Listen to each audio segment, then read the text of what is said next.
Minggu lalu sempat heboh di media sosial mengenai isu BreadTalk berganti nama jadi Mako. Netizen bertanya apakah hal tersebut benar karena mereka bingung. Merek Mako tapi produk jualannya tetap sama. Beberapa warganet malah mempertanyakan apakah isu tersebut benar karena di kota mereka masih beroperasi BreadTalk. Bahkan sentimen negatif pun mengaitkan isu krisis resesi ekonomi sudah semakin nyata hingga BreadTalk hengkang dari Indonesia. Ups, nanti dulu, jangan bergosip.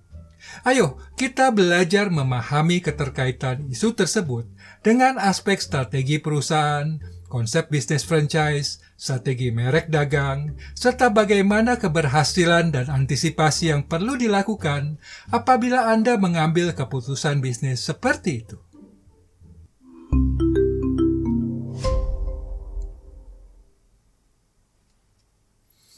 Perkenalkan, nama saya Hendra Mardoyo.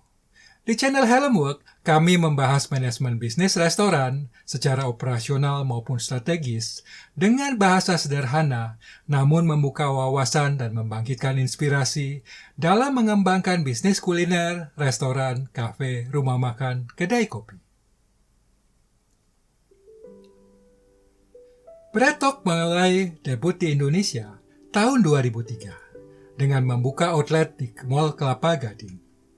Pemilihan lokasi outlet pertama yang tepat, karena pengunjung mall yang tinggal di daerah itu suka berkunjung ke Singapura, di mana roti abon kreasi BreadTalk sedang ngetren di sana. Johnny Andrean melihat peluang bisnis BreadTalk yang saat itu tahun 2000 baru saja buka, dengan memboyong franchise BreadTalk untuk pengembangan usaha di Indonesia. Keputusan bisnis dari naluri pengusaha yang jitu. Pembukaan outlet penuh antrian orang membeli roti abon tersebut. Sesungguhnya, bukan sekedar roti abon kreasi BreadTalk yang mendorong orang membeli, tapi penggunaan strategi pemasaran pelanggan dengan menghadirkan antrean pembeli memancing perhatian di antara kerumunan pengunjung mall, membuat orang tertarik dan tanpa sadar ikut dalam antrian tersebut untuk membeli. Aroma yang menyebar dari open kitchen hingga ke koridor mall menuntun orang menemukan outlet BreadTalk, di mana pembeli dapat bebas memilih berbagai jenis roti yang dipajang secara terbuka. Menjadi pengalaman tersendiri saat berdesakan memperebutkan roti abon. Keunikan toko roti modern dengan konsep seperti itu menjadi kekuatan penetrasi pasar ke kota lain. Hingga mencapai 200 outlet telah buka di seluruh Indonesia. Luar biasanya, bisnis ini dapat mempertahankan eksistensi selama 2 dekade. BreadTalk piawai menjalankan strategi pengembangan produk, baik produk inti, roti dan kue, maupun produk musiman hingga produk yang sedang ngetren, seperti Red Velvet dan Ombre yang hingga sekarang masih menjadi kue unggulan yang digemari pembeli. Namun siapa sangka ulang tahun ke-19 merupakan perayaan terakhir BreadTalk di Indonesia karena mereka tidak memperpanjang franchise setelah beroperasi 20 tahun ini. Kasus tidak memperpanjang franchise adalah hal yang lumrah. Itulah dinamika model bisnis franchise yang terjadi di Indonesia. Tentu bukan satu hal yang baik dalam hal hubungan kerjasama berkelanjutan. Terutama untuk bisnis franchise lokal, waralaba merek asli Indonesia, yang umumnya hanya mampu bertahan 4 hingga 7 tahun saja. Mengapa orang mengakhiri franchise? Pada saat bisnis memasuki tahap kematangan, tidak banyak perubahan dan terobosan yang dilakukan oleh pihak franchisor, sehingga franchisee merasa tidak mendapat manfaat optimal membayar royalti. Sebaliknya, franchisee secara organisasi dan operasional memasuki tahap kemapanan, sehingga memberi keyakinan bahwa mereka mampu mengelola bisnis secara mandiri. Berbeda 20 tahun lalu saat mereka masih belum memiliki kemampuan dan otoritas, Membeli franchise adalah jalan pintas untuk menaklukkan pasar dan memenangkan persaingan. Walau demikian, kami menaruh respek kepada Johnny Andrean yang telah mempersiapkan suksesi melepaskan kerjasama waralaba Bread Talk dengan merancang konsep dan operasional Mako Bakery sejak 2 tahun silam. Ya, beliau mempersiapkan outlet Mako mulai dari Bandung. Sejak akhir tahun 2000, Mako sudah buka di Bekasi, Kudus, Padang, hingga Bangka. Walau sempat bingung kehadiran Mako bergandengan dengan Jeko, bukan dengan Bread Talk seperti biasanya, namun karena terjadi di luar kota Jakarta, maka dampaknya tidak terlalu terasa dan tidak menjadi berita besar.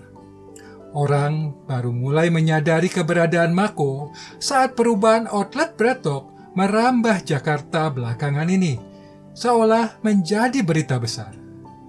Memang demikian strategi bisnis dan komunikasi marketing yang mereka rencanakan. Cerdas bukan?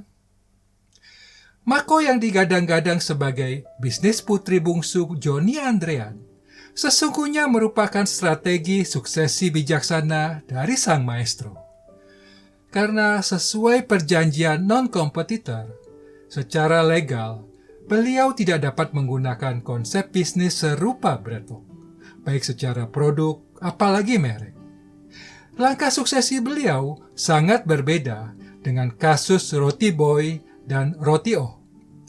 Maaf apabila saya menyebutkan demikian. Karena duplikasi atau tiruan konsep, produk, dan merek Roti O terlalu kentara. Terkesan kurang etis dan tidak elok mengakhiri franchise Roti Boy seperti itu. Apalagi hingga sekarang kedua merek itu saling kanibal dalam memperebutkan lokasi usaha dan pelanggan.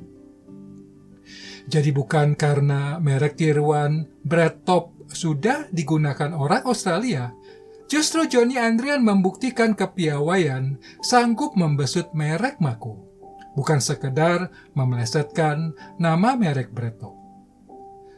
Mako terdengar lebih mirip atau menyerupai Jeko, bisnis kopi dan donat milik Johnny Andrean yang sudah mencapai 250 outlet se-Indonesia. Di samping, beliau ingin terus menjaga hubungan baik dengan kantor pusat Bread Talk di Singapura yang memiliki portfolio merek seperti ini. Beliau pernah menjajaki atau menjalin hubungan bisnis dengan merek seperti Food Republic dan Toastbox. Dan siapa tahu, kalau kemudian hari ada peluang bisnis lain yang dapat digarap bersama di Indonesia. Apakah mengganti merek franchise menjadi merek milik sendiri akan sukses? Apabila hanya mengganti merek, tanpa merombak model bisnis dan membangun kembali konsep agar memiliki keunikan berbeda, maka dapat dipastikan merek itu tidak akan bertahan atau sukses. Sebut saja kasus McDonald saat tidak melanjutkan kerjasama franchise di Indonesia pada tahun 2009. Bambang Ramadi mengganti merek menjadi Tony Jacks dengan produk burger dan fried chicken mirip McDonald. Tetapi hanya dapat bertahan selama 2 tahun dan akhirnya 13 outlet Tony Jack tutup. Demikian juga dengan franchise Popeye saat tidak melanjutkan kerjasama di Indonesia, berganti nama menjadi Hungry Town dengan fried chicken yang sama di lokasi yang sama pula. Hanya dapat bertahan selama 1 tahun dan akhirnya 8 outlet Hungry Town juga tutup. Mengapa Tony Jack dan Hungry Town gagal mentransformasikan bisnis mereka? Asumsi bahwa customer akan terus membeli merupakan kekeliruan fatal. Mereka seharusnya membangun identitas baru, menyuntikkan nilai dan atribut baru, membenahi strategi marketing komunikasi agar merek baru tersebut dapat melekat di hati pelanggan.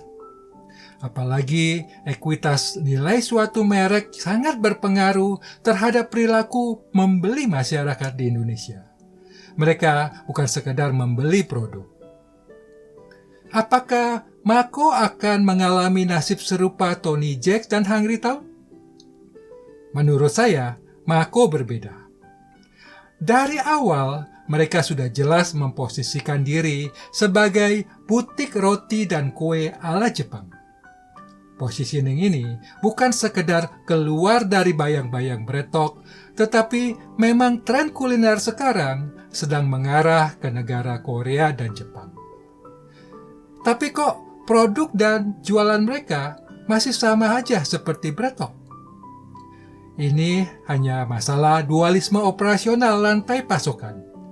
Apabila mereka menerapkan konsep tersebut sekaligus, tidak mudah untuk mengubah keseluruhan merek dan produk secara bersamaan di 200 outlet mereka. Tetapi begitu proses peralihan ini selesai, saya yakin Mako akan sepenuh hati menyajikan produk unggulan konsep mereka. Walau demikian, mereka sudah mulai menampilkan kreasi produk baru yang berbeda kok. Mungkin karena implementasi bertahap saja, sehingga belum tersedia luas di pasaran. Tim product development, marketing, dan kreatif mereka sudah terbiasa melakukan launching produk baru. Tentu bukan masalah besar untuk mewujudkan konsep impian tersebut. Kreativitas dan kegilaan Johnny Andrean akan tertuang di bisnis Mako. Seperti apa? Kita tunggu saja saat grand launching merek ini secara besar-besaran. Pastinya, Mako akan menjadi primadona baru di istana kerajaan bisnis Johnny Andrean, di mana Johnny Andrean Salon, Jeko, dan Mako akan berada dalam satu atap properti yang berdiri sendiri di lokasi jalan protokol di seluruh kota di Indonesia. Kita boleh bangga kelak Jeko dan Mako akan berdiri berdampingan dengan McDonald, KFC, Starbucks, menjadi tempat nongkrong favorit anak muda di kota Anda. Hal lain yang saya ingin bahas adalah mengenai isu rebranding. Tahukah Anda kalau Texas Chicken sudah berganti logo menjadi seperti ini? Benar? Ya, tahun lalu mereka sudah menyelesaikan pergantian logo di seluruh outlet, termasuk di kota Anda. Itulah rebranding. Berbeda dengan kasus Mako, secara kepemilikan usaha dan franchise Texas Chicken di Indonesia masih tetap sama. Semua outlet Texas di seluruh dunia sekarang menggunakan logo baru tersebut. Mereka melakukan rebranding untuk menyegarkan kesan dan penampilan merek Texas Kitchen agar tetap relevan di pasar, dengan memperbarui strategi marketing serta melakukan pembenahan orientasi bisnis, sambil merenovasi desain interior outlet dan memperbaharui desain kemasan agar tampil lebih menarik. Tujuan akhirnya adalah meningkatkan kunjungan pelanggan serta meningkatkan sales tentunya. Topik ini cukup panjang dan menarik. Karena itu saya akan membuatkan satu video terpisah. Jadi pastikan Anda menekan tombol subscribe sekarang juga agar tidak ketinggalan penayangan video tersebut. Sampai di sini, sudahkah Anda memperoleh jawaban atas isu yang beredar dan dapat memahami strategi bisnis yang sedang dijalankan oleh pihak Mako? Nah, menurut Anda sendiri, bagaimana masa depan Mako? Apakah Anda akan terus menjadi pelanggan Mako setelah pergantian merek BreadTalk? Silakan, tuliskan pendapat Anda di kolom komen di bawah ya. Sampai jumpa di video berikutnya. Kami juga memiliki video menarik lain seperti yang ini. Silakan tonton video Helm Work untuk menambah wawasan dan membangkitkan inspirasi Anda dalam mengelola bisnis kuliner dan restoran.